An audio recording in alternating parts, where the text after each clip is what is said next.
basically what's happening now, medyo sumasama yung pakiramdam ni Alex kasi alam naman natin yung ugali ni Alex, siya yung medyo aggressive. You might have a fever? No, should not have a fever. Just took my aspirin. Okay. 28. Yeah, 29. Rising temperature, 33. 33.1. Stable at 33.1. No movement from the bell. Ang bilis umangat at bumaba ng temperature niya.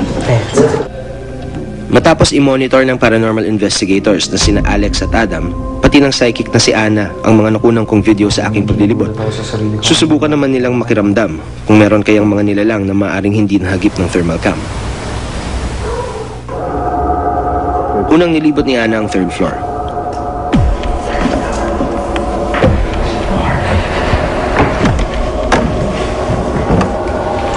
Ayan na, ang sinasabi ko. May ano dito ha, may espiritu dito, pero wala siyang muka. Dito. Meron dito. Halo-halo ang nandito. Wow. Dami. Dalawang nilalang umano ang tumawag sa pansin ni Ana. May babaeng puti doon, pero wala siyang muka. Ayaw lang nila na napapakalaman itong lugar na to. Pero merong isa doon na anino siya, na hindi ko alam kung anong klaseng ano siya ha. Meron doon no, parang hindi ko alam kung nakabitin siya, basta meron siya doon. Ayaw niya magpaano eh. Waring mga tagapagbantay raw ng dormitoryo ang mga nilalang na naglalagi rito. Ayaw niyang puntahan yung lugar na yun kasi parang kanya yun eh, sa akin lang to. Ayaw lang nila nung ginagambala sila, maingay yun, yun lang. Sumunod naman mag-imbestiga si Alex sa 1st floor gamit ang kanyang Tibetan bell.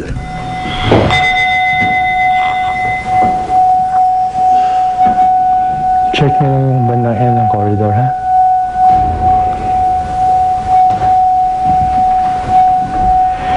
Pinahatid din ni Alex ang ilang piraso ng papel sa ilang piling lugar para magamit sa pagtatawas. Ayon sa kanya, ang 3 kwarto na 118, 106 at 104 ay kapwa raw na may namamalaging mga nilalang. Banyo. There's something there. Shit. Maganda to. Weird. We're the 1st floor. At saka it's already giving me a headache. Ang galit na yata sa akin. Sorry. Para makilala ang mga sinasabing kakaibang nilalang na naririto sa dormitoryo, sinimulan ni Alex ang pagtatawas. It's a face. On this end, parang babae.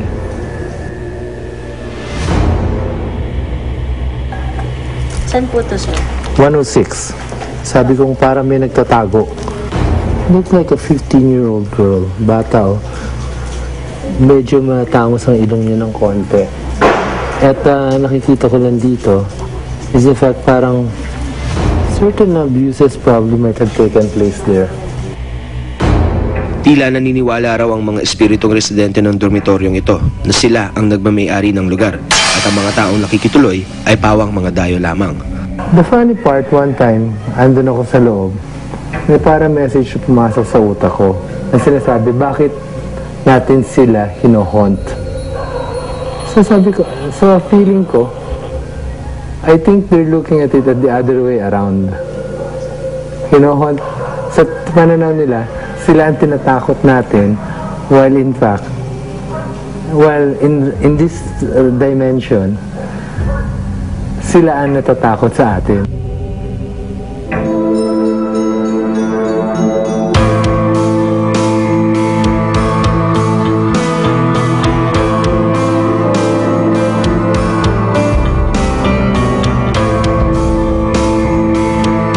Matapos